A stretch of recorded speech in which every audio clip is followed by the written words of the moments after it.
May first lead role na, kasama pa ang kanyang ama.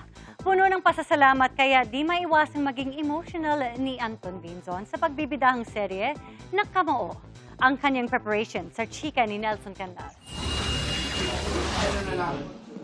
More than a boxing drama serye, isang kwento daw ng pagtupad ng tila imposibleng pangarap ang upcoming Kapuso series na Kamao.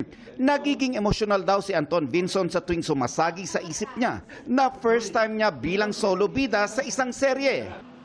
Action! Nang bisitahin namin ang set ng serye, ikinwento ni Anton ang kanyang mga naging inspirasyon sa pagbuo ng kanyang karakter na si Makmak.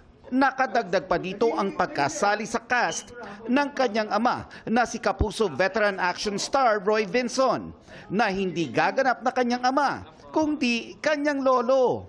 Sabi ko kay Papa na, Pa, tatawagin na kitang lolo ha, now. Sabi niya, sira ulo ka. Porsigido talaga ako, determinado talaga ako to work.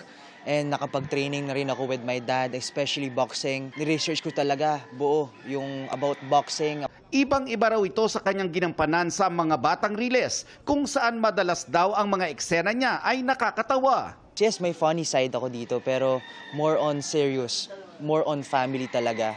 Kung paano magsalita talaga si Makmak dito, more matured na. Kasi may pangarap siya na hindi niya kayang iwan. Kaya ayun po talaga na mas lalo siyang mas focus, determinado siya sa pangarap niya.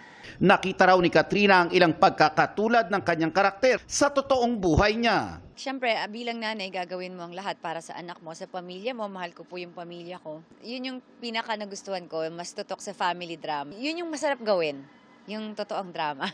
Nelson Canlas, updated sa Showbiz Happenings.